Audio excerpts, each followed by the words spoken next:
অনুগত প্রাণ, গুরু অনুগত প্রাণ প্রণয় করে যারা পদার্পণ করেছেন, সকলের শ্রীচরণে রইল আমার সস্মৃতিত সহস্র কোটি দণ্ডবাদ ও প্রণাদিত। শ্রীমদ্ ভাগবত গীতায় চতুর্থ অধ্যায় জ্ঞান যোগের 11 শ্লোক সমন্বয় জানিয়েছেন। ইয় যথমং প্রবাদন্তি তাং শাস্তেভ্যো ভোজমহম মম বর্তানুবর্তান্তে মানুষ্যপার্থ সর্বস্ব। স্বয়ং কৃষ্ণচন্দ্র জানালেন, যে যেভাবেই ভোজন করে সে জানালেন, যে যেভাবেই ভজন করে সে সেইভাবেই ফল লাভ করে। যে আমাকে যেভাবেই উপাসনা করে তার মনের বাসনা আমি সেইভাবেই পূর্ণ করিয়া থাকি। গত রজনীতে আমি যেখান থেকে পাঠ রেখেছিলাম ওখানে পাঠ সম্ভব নয়, আবার তবু একটু টাচ দেব। তার আগে একটি কথা আপনাদের সমন্বয়ে মিলিত হয়ে সমষ্টি অনুভূতি হৃদয় নিয়ে সেই পথধারায় প্রবেশ করতে চাই। সেটি হলো উদাহরণের মধ্য দিয়ে দর্পণ করি গুরুরূপে ভগবান। তো গুরুরূপে এটা তো আমরা সবাই জানি সনাতন, গুরুরূপে গুরুকে না কখনো গুরুকে মানুষ জ্ঞান করতে নিষেধ করেছেন। কেন করলেন?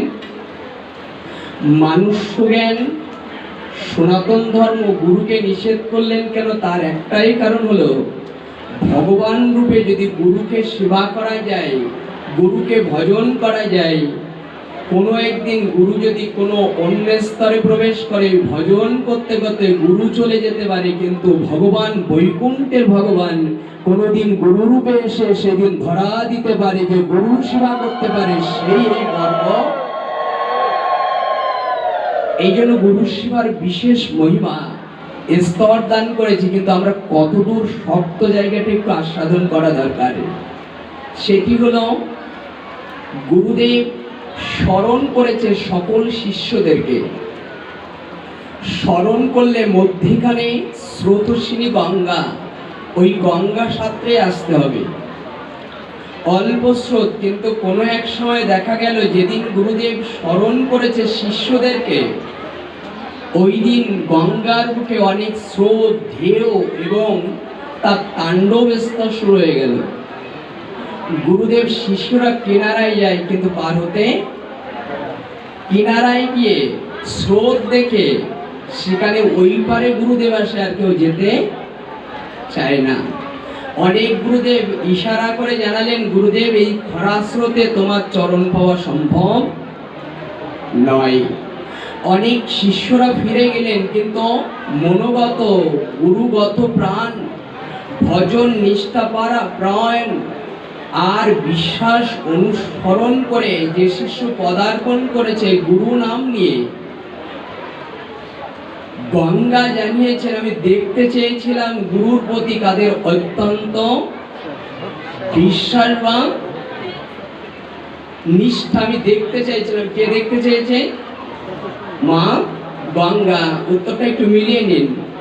আজ যারা গুরু নিষ্ঠা ভক্ত শিষ্য অনুগত প্রাণ হয়ে এই শিবাশ্রমে পদার্পণ করে উপবেশন করেছেন, সেটি হলো গতকাল বা আজ মধ্যরাতে 144 ধারা জারি করা। দেখেন, ভাববেন কথাটি, 144 ধারা জারি করা পুরো বাংলাদেশের, যেখানে গিলেই গুলি হবে। অনেক ভক্ত শিষ্য আছে, কিন্তু অনেকে জানিয়েছেন আর পথে বের হওয়া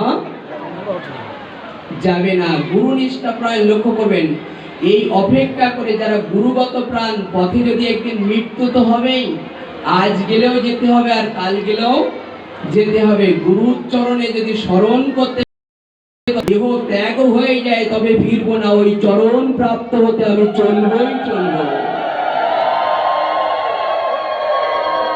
যারা আজ 144 ধারা জারির পরিত্যাগ করে, উপেক্ষা করে, জীবনকে পরিত্যাগ করে গুরুচরণে এসেছেন, আমার গোবিন্দ জানিয়েছেন সহস্র সহস্র মানুষের মধ্যে কদাচিৎ একজন আমার ভজন। কয়জনের মতো? ভগবদ গীতা জানিয়েছেন সহস্র সহস্র মানুষের মধ্যে কদাচিৎ একজন আমাকে ভজন করে। এই ভজনাগত অনুগত প্রাণ এর মধ্যে হাজার হাজার মধ্যে কদাচিৎ একজন আমার জানিতে পারে। এই কথার অনুসরণ করে আমার মনে হয় আপনাদের বদন যতবার দেখছে ততবার মনে হচ্ছে এই জন্মের স্বীকৃতিতে আপনারা গুরুর চরণ সেবা করতে পারছেন না। আর একটা স্বীকৃতি হলো পরম গুরু, যিনি পরম কাণ্ডারি অনুষ্ঠানটা অত্যন্ত নিগুড় তথ্যে সাজিয়েছে, ইনিও পরিত্যাগ করতে পারতেন এই অনুষ্ঠানটা এই দিন। তার কত নিষ্ঠা, কত গুরুত্বপূর্ণ স্তরে না